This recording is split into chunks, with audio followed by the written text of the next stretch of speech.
Welcome to the Fate Spun channel, a place where every story will make you feel, wonder, and hold your breath. Are you ready? Then go ahead. Story number 1. Revenge served at the company picnic. So, a bit of background.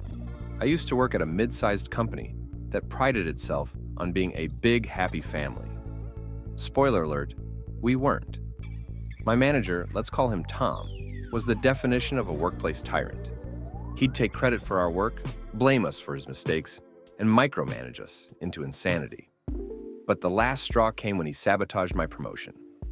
I had worked my butt off for years, and when the chance for a big promotion came up, I was told I was a shoo-in. Tom, however, decided that if I moved up, it might threaten his own position. So, during my performance review, he twisted every project I'd led, downplayed my accomplishments, and outright lied about my leadership skills. The promotion went to someone else, someone far less qualified but more loyal to Tom. I was furious, but decided I'd play the long game. Revenge needed to be strategic, and I had the perfect opportunity: the annual company picnic. Every year, the picnic was a big deal. Families came, awards were handed out, and most importantly, there was a trivia competition. Tom was obsessed with this trivia contest. It was his way of showing off how smart he was. He'd won it 5 years in a row and bragged endlessly about it. I decided this was my moment. I teamed up with a couple of coworkers who also couldn't stand Tom. Together, we spent weeks crafting a custom trivia round for the event. The questions on the surface seemed innocuous, but each one was tailored to expose Tom's lies and highlight his incompetence. For example, one question was about a major project he claimed to have led, asking who the real project leader was. The answer, of course, was me. Another asked about a policy change he took credit for, except the timeline we provided made it clear he wasn't even employed with the company yet. The day of the picnic arrived, and Tom was in his usual arrogant glory, ready to dominate. The trivia contest started, and as the questions rolled in, his face turned beet red. He stumbled over answers, tried to deflect, and even outright denied some of the truths we'd baked into the quiz. By the end of the round, everyone was laughing at him, and his genius reputation was in tatters. Tom never recovered from that day. His credibility was shot, and a few months later, he was quietly let go. As for me, well, let's just say karma finally smiled my way. I got that promotion, and the satisfaction of knowing Tom's reign of terror was over. Story number 2, how I got my money back. And then some. This story goes back a couple of years when I rented an apartment from one of the shadiest landlords I've ever encountered. Let's call him Mr. Greed. From the day I moved in, he was nothing but trouble. Late on repairs, refusing to fix anything unless threatened with legal action, and always coming up with new fees to add to my rent. The final straw was the security deposit. I was meticulous about cleaning the apartment when I moved out. I even took photos to document everything: walls, floors, appliances, pristine condition. But when I contacted Mr. Greed about getting my deposit back, he claimed I owed him $2,000 for damage. He wouldn't provide details, just vague nonsense about excessive wear and tear. I wasn't about to roll over and take it.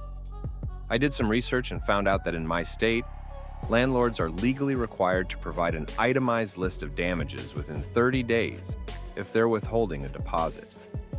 Guess who didn't bother doing that? So, I filed a claim in small claims court, but I didn't stop there. I dug into Mr. Greed's history and found out I wasn't his only victim. Turns out, he had a habit of withholding deposits and intimidating tenants into giving up. I reached out to a couple of his former tenants, and they agreed to testify on my behalf. When the court date arrived, Mr. Greed showed up looking smug, probably thinking I was some clueless ex-tenant he could steamroll. What he didn't know was that I had receipts. Literally. I presented my evidence: photos of the apartment, timestamps proving it was spotless, emails showing his refusal to clarify the damages, and testimonies from other tenants who had experienced the same scam. The judge tore him apart. Not only did I win my security deposit back, But the court also ordered him to pay an additional $1,500 for violating tenant laws. To top it all off, one of the other tenants filed a separate case against him and won too. Here's the kicker. After the case, word about his shady practices spread around the community. Potential tenants started avoiding his properties like the plague. Last I heard, he had to sell off a couple of his buildings because he couldn't find renters. As for me, I used that extra $1,500 to treat myself to a vacation and left Mr. Greed in the dust. Sometimes, justice tastes sweeter than revenge. Story number 3, the boss, who learned the hard way. I used to work at a small marketing agency run by a man who, for the sake of this story, we'll call Mr. Big Shot. Mr. Big Shot had a knack for micromanaging, cutting corners, and taking credit for other people's work. I put up with it for a while because, well, rent doesn't pay itself. The turning point came during a massive campaign I had been leading for weeks. I stayed late every night, coordinating with designers, copywriters, and clients to make sure everything was perfect. The campaign launched flawlessly, and the client was thrilled. Mr. Big Shot? He waltzed into the meeting, took all the credit, and never once mentioned my name. It stung, but the worst part came a few weeks later when bonuses were handed out. Everyone who worked on the campaign got one, except me. When I asked about it, he said, "Bonuses are for those who go above and beyond. You were just doing your job." That was it. I decided if Mr. Big Shot wanted to play dirty, I'd play smarter. I knew he was sloppy with his emails, often forwarding sensitive client info without realizing he was CCing the wrong people. One night, while reviewing a project, I stumbled upon an email chain where Mr. Big Shot had promised the client additional deliverables, ones we never agreed to and weren't being paid for. I flagged it for my team, and we quickly realized this wasn't a one-time thing. He'd been over-promising to clients for months, making us work overtime for free to cover his mistakes. So I did what any wronged employee would do. I compiled every email, every Slack message, every misstep he'd made. Then I waited for the perfect opportunity. That opportunity came when one of our biggest clients hinted at switching agencies. During a meeting with the client and Mr. Big Shot, I casually brought up the extra deliverables he'd promised, feigning confusion. "Oh, Mr. Big Shot, I didn't realize we were offering those additional services. They aren't in the contract." The client's face dropped. They hadn't signed a new contract yet and clearly didn't appreciate being misled. Mr. Big Shot tried to backpedal, but the damage was done. After the meeting, the client called me directly, asking if I'd be interested in freelancing for them, if they dropped our agency. I smiled and said I'd think about it. A month later, they left the agency and hired me as a freelance consultant.